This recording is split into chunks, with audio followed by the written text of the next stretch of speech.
네, 오늘 새벽 예배는 어제 사전 녹화로서 진행이 됩니다. 양해해 주시기 바라고요. 그래서 예배 이후에 기도할 수 있는 음악들 트는 시간이 좀 짧을 거라고 보여지는데요. 또 각자 새벽 예배 후에 또 기도에 힘써 주시면 감사하겠습니다. 사도신경으로서 신앙 고백합니다.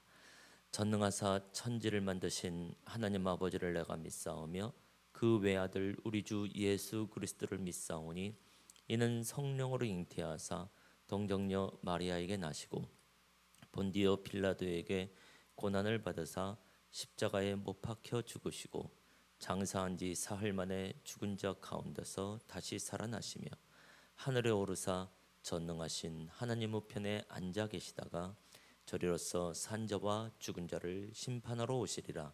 성령을 믿사오며 거룩한 공회와 성도가 서로 교통하는 것과 죄를 사하여 주시는 것과 몸이 다시 사는 것과 영원히 사는 것을 믿사옵나이다. 아멘. 찬송가 280장 찬송하시겠습니다.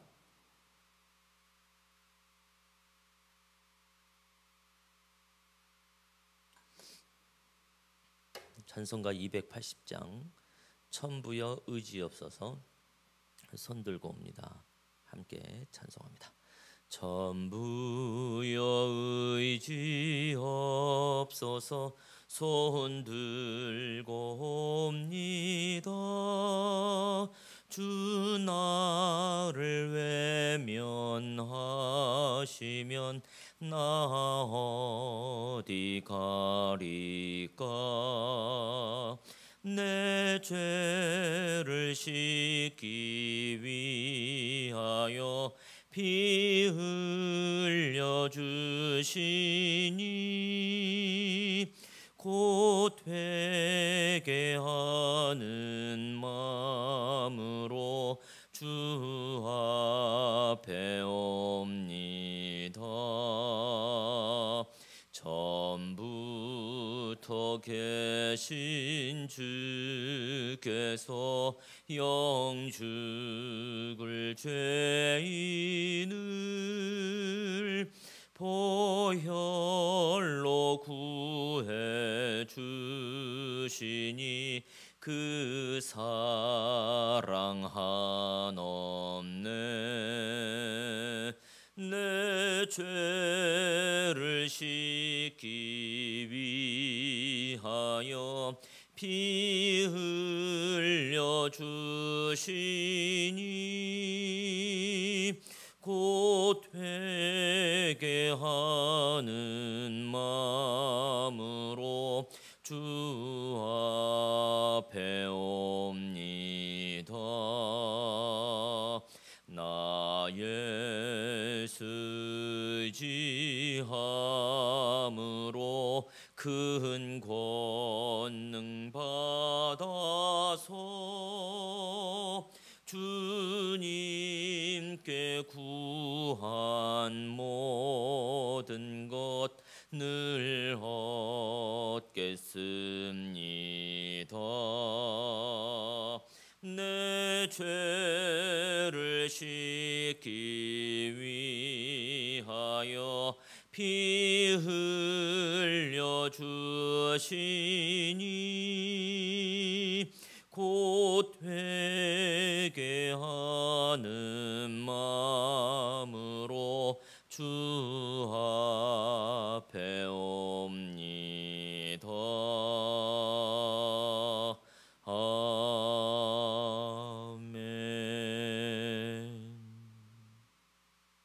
함께 보실 말씀은 예레미야 21장입니다. 예레미야 21장 1절에서 마지막 절 14절까지입니다.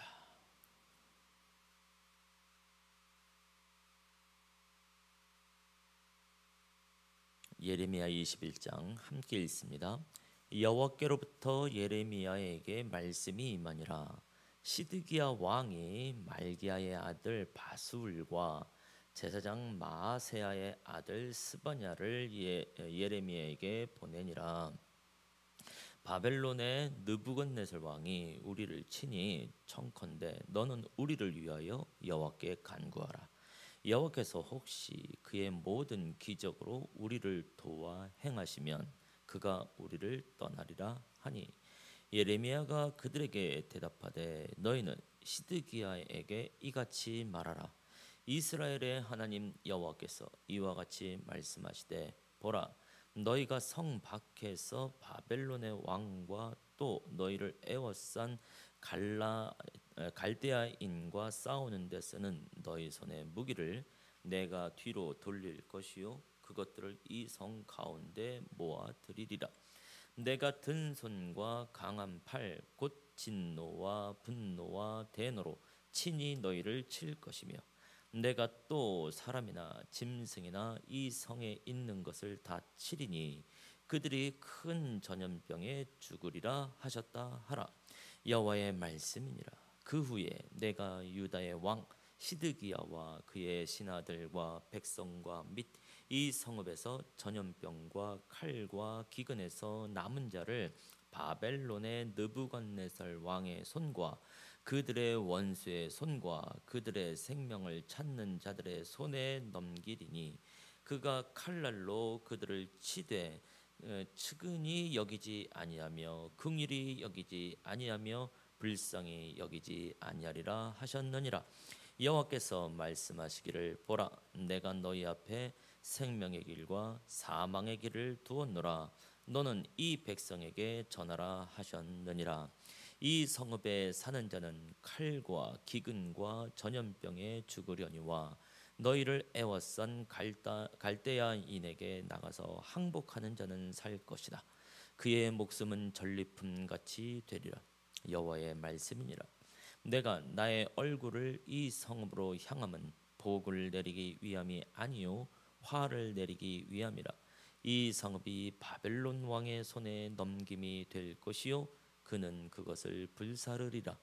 유다 왕의 집에 대한 여호와의 말을 들으라. 여호와께서 이와 같이 말씀하시니라. 다윗의 집이여 너는 아침마다 정의롭게 판결하여 탈취당한 자를 압박자의 손에서 건지라. 그리하지 아니하면 너희의 악행 때문에 내 분노가 불같이 일어나서 사르리니 능히 끌 자가 없으리라. 여호와의 말씀이니라. 골짜기와 평원 바위의 주민아 보라 너희가 말하기를 누가 내려와서 우리를 치리요 누가 우리의 거처에 들어오리요 하거니와 나는 내 대적이라. 내가 너희 행위대로 너희를 벌할 것이요 내가 또 수풀에 불을 놓아 그 모든 주위를 사르리라. 여호와의 말씀이니라. 아멘. 오늘도 우리가 주의 보좌 앞에 있습니다. 주의 세미한 음성에 귀를 기울여 봅시다. 오늘 말씀 어제 이어서 예레미야보다도 이제 다른 인물이 먼저 또 등장하는 것을 보게 되는데요.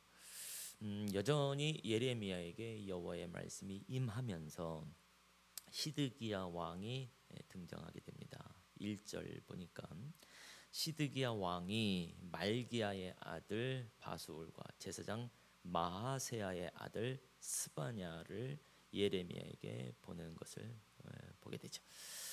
요 시드기야 왕은 이제 유다의 마지막 왕입니다. 남유다가 모두 20대 왕이죠. 20명의 왕이 있는데요. 바로 이 시드기야가 20대 왕 마지막 왕입니다. 그래서 그의 최후는 아주 비참해집니다. 바벨론으로 이제 포로로 끌려가게 되어지는데요. 그의 아들들이 먼저 예루살렘에서 시드기야 왕 앞에서 죽게 되어지고 그다음에 시드기야는 두 눈이 뽑힙니다. 그런 상태 속에서 바벨론으로 끌려가게 되어지는 그러니까 지금 상황이 굉장히 극박한 상황 가운데 있게 되어지는 것이죠. 그때 이제 말기야의 애들 바술 어제 봤던 그 바술 그 다음에 이제 제사장 마아세의 아들 스바냐 여기서 말하는 스바냐는 이제 스바냐 선지서에 있는 그 선지자의 이름이 아니죠. 어쨌든 이 두 사람을 예레미야에게 보냅니다. 2절 말씀 보면 예레미야에게 보낸 메시지가 나오게 되어지는데요.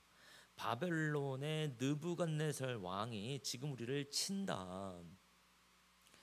우리를 포위하고 우리를 무너뜨리려고 하고 있다. 그래서 청컨대 너는 우리를 위하여 여호와께 간구하라.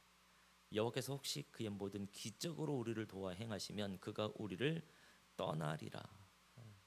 어떻게 보면 간곡한 부탁, 간곡한 기도 제목이죠. 근데 우리를 위하여 여호와께 간구하라. 예레미야 이렇게 말을 했는데요. 이미 우리가 몇 차례 봤어요. 여호와 하나님께서는 예레미야에 보고 예루살렘을 향하여서 이스라엘을 향해서 기도하지 마라, 부르짖지 마라, 간구하지 마라 그렇게 말씀하셨거든요. 그러니까 여호와 하나님의 원뜻은 전혀 관심이 없는 시드기야 왕을 보게 되어지고 당장 일신의 이 평안함, 지금 당장 예루살렘이 유다가 어떤 상황인지도 모르고 영적으로 얼마나 피폐해져 있고 얼마나 불순종하고 있는지 전혀 알지 못한 상황 속에서 그저 편안하기만을 원하는 시드기야의 아주 지극히 인간 중심적인 기도 제목을 발견하게 되는 것이죠. 그러면서 여호와께서 혹시 그의 모든 기적으로, 그러니까 여호와 하나님께 어떤 섭리, 여호와 하나님의 주관, 주권, 특히 여호와 하나님이 일하시는 방법, 하나님의 속성, 하나님의 성품, 이런 것에 대해서는 관심 없어요. 오로지 자기들이 살아내기 때문에 하나님이 한번 기적을 베푸시면 우리가 제대로 이 전쟁에서 승리하게 되어지고 그 원수들이 떠나게 되는 것 아니겠냐. 그저 요행만 바라고 있는 그야말로 도깨비 방망이처럼 여호와 하나님을 대하고 있는 아주 거만한 모습을 우리가 발견하게 되는 거죠. 자, 그 다음서부터 이제 3절서부터는 예레미야가 이제 시드기야에게 전하라 하면서 메시지를 쭉 전달합니다. 22장까지 나오게 되어지고요. 23장 그 이후로는 이제 아주 이제 그 예레미야와 이제 거짓 선지자들과의 어떤 충돌 이런 것이 이제 대놓고 나오게 되어집니다. 자, 시드기야가 보낸 사람들에 대해서 예레미야의 대답입니다. 4절 여호와 하나님께서 말씀하시는 바인데 성 밖에서 바벨론의 왕과 또 너희를 에워싼 갈대아인과 싸우는 데서는 너희 손에 무기를 내가 뒤로 돌릴 것이고 그것들을 이 성 가운데 모아들일 것이다. 지금 예루살렘을 좀 포위하고 있는 상황이라고 보여지고요. 또 유다 전체를 치려고하는 상황으로 보여지고요. 성 밖에서 바벨론, 그러니까 적군과 싸우던 이스라엘을 도로 성 안으로, 예루살렘 성 안으로 모아들이겠다, 이런 의미가 되어져요. 그러니까 더 이상 바벨론과 싸우는 것이 의미가 없다라는 말씀이 되기도 하고, 그에게는 바벨론 느부갓네살 왕이 곧 예루살렘으로 쳐들어오게 된다, 그런 의미가 되어지죠. 그것을 여호와께서 허용하신다라는 의미가 되어지죠. 그러니까 시드기야가 원했던 대답과 완전히 다른 대답을 하고 있는 모습을 보니까 사실 이러한 예언을 하는 예레미야 입장, 이러한 대답을 하고 있는 예레미야 입장에서도 절대로 쉬운 건 아닌 것이죠. 5절 내가 든 손과 강한 팔 곧 진노와 분노와 대노, 하나님이 손을 펴시고 팔을 들면 그야말로 시드기야가 원했던 기적이 일어나는, 그동안 특히 모세를 통하여서 홍해를 건너가게 하고 이 모든 것에 모세의 지팡이라는 것은 여호와 하나님의 든 손과 팔과 같은 것이거든요. 근데 그것을 가지고 오히려 너희를 칠 것이며 친히 여호와 하나님께서 너희를, 그러니까 바벨론 느부갓네살 왕을 통하여서 치는 것은 바로 여호와께서 친히 치는 것과 같다, 이렇게 말씀하고 있는 것이죠. 6절 말씀이니까 사람이나 짐승이나 이 성에 있는 모든 것을 다 치겠다고 말씀하시면서 전염병에 죽으리라. 전에도 말씀드렸지만 전사하게 되어지면 그 시체 널브러져 있는 상황이면 전염병도 퍼지게 되어져 있죠. 7절에서는 또 나옵니다. 3대 재앙. 전염병과 칼과 기근이 또 나오게 되어지는데요. 유대의 왕 시드기야와 그의 신하들과 백성과 이 성읍에서 전염병과 칼과 기근에서 남은 자, 결국 느부갓네살의 손에, 원수의 손에 다 넘기실 것이다, 이렇게 말을 합니다. 참 고통스럽죠. 대놓고 유다의 왕 시드기야 그리고 시드기야가 보낸 신하들에게 예레미야가 대놓고 말합니다. 자, 그러면서 느부갓네살 왕이 유다를 칠 때 측은히 여기지 아니하며 긍휼히 여기지 아니하며 불쌍히 여기지 아니하며, 그래서 돌이킬 수 있을 만한 모든 단어들은 다 나옵니다. 측은히, 긍휼히, 불쌍히.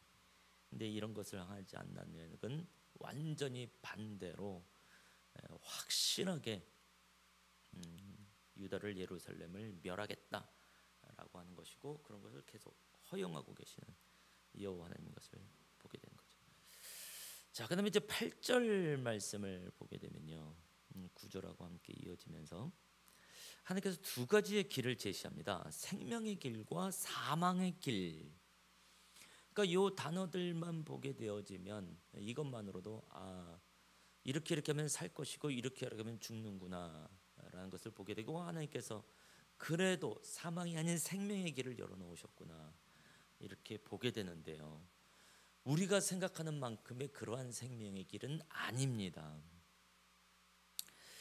자, 9절 말씀 보니까 이 성읍에 사는 자는 칼과 기근과 전염병 3대 재앙으로 인해서 죽게 될 것이다. 계속 얘기했던 부분이니까요. 근데 너희를 애워싼 갈대아인에게, 그냥 바벨론을 그렇게 표현했다고 보시면 되겠습니다. 나가서 항복하는 자, 그들은 살 것이라. 자, 근데 항복은 해서 살았는데 그의 목숨은 전리품 같이 되리라, 포로로 끌려가리라, 이렇게 말하는 겁니다. 포로로 끌려가더라도 그래도 바로 그것을 죽는 것보다는 어떤 낫잖아요. 포로로 끌려간다는 얘기는 귀환할 수 있는 것에 대한 소망은, 꿈은 가질 수 있는 것이니까 조금 찜찜하긴 하죠. 그래서 하나님께서 생명의 길과 사망의 길을 두었다라고 말한 것이 우리가 생각하는 것만큼의 그런 긍정적인 상황은 아닙니다. 그래도 목숨은 부지할 수 있는 상황이 되어지니까 하나님께서 그나마 이스라엘 백성들에게 긍휼을 베풀고 계신 것을 보게 되어지고, 이것이 긍휼이라고 여겨질 만큼 유다가, 이스라엘이, 예루살렘이 얼마나 심각한 범죄를 행했는지 우리가 또한 되새기게 되어지는 것이죠. 10절 말씀 보니까 여호와께서 당신의 얼굴을 성읍으로 향해요. 그것은 복을 주기 위함이 아니라 오히려 화를 내리기 위함이다. 그러니까 하나님의 의지는 분명해졌습니다. 11절, 12절 말씀을 보면 왜 하나님께서 그같이 하셨는지가 나오죠. 11절은 유다의 왕의 집에, 이건 다윗 왕조를 말하는 거잖아요. 마지막 이 시드기야 20대 유다 왕에 대해서 말하게 되는데, 다윗의 집이요, 하나님이 참 좋아하시는 이 다윗, 그러나 지금은 마냥 좋아할 수 있을 만한 상황은 아닌, 너는 아침마다 정의롭게 판결하여 탈취당한 자를 압박자의 손에서 건지라. 그리하지 아니하면 너희 악행 때문에 내 분노가 불같이 일어난다. 그러니까 하나님께서 그 유다가 포로가 되지 않게 하는, 망하지 않게 하는 것은요, 그렇게 어려운 게 아니에요. 아주 지극히 상식적입니다. 누구나 인정할 수 있는 건강한 사회, 건강한 국가, 건강한 그 위정자, 건강한 지도자들, 또 건강한 백성이라고 한다면 탈취당한 자를 압박자의 손에서 건지는 겁니다. 정의가 정의대로, 공의가 공의대로 제대로 흐르는 사회에 불쌍한 자가 불쌍히 여김을 받고 악한 자는 제대로 판결받는 그런 사회, 법이 법대로 적용될 수 있는 법치 국가, 정말 하나님께서 원하시는 건 어찌 보면 단순합니다. 근데 그것을 행하지 아니하는 것이 악행이 됨으로 말미암아 하나님의 분노가 불같이 일어나게 되어지는 것이죠. 자, 근데 그런 것들을 이들은 하지 않습니다. 지도자 그룹을 말해요. 근데 13절 또 아주 재밌는 사람들에 대한 경고가 나옵니다. 골짜기와 평원 바위의 주민. 야, 이 골짜기와 평원 바위의 주민. 그러니까 지금처럼 골짜기라는 것이 뭐 조명으로 인해서 밝혀지고 그런 게 아니잖아요. 일단 밤만 되면 확실하게 숨을 수 있고 찾을 수 없는 거예요. 달빛으로 인하여서 자기들의 거처를 오고 갈 수 있는 그런 사람들. 그러니까 어떻게 보면 천의 요새, 예루살렘과는 또 다른 이곳에 살고 있는 천의 요새와 같은 것이고, 사실은 뭐 부유한 사람들은 아니겠죠. 지도적으로는 아니겠죠. 그야말로 서민 중에 서민이겠죠. 근데 이들도 교만해져 있는 거예요.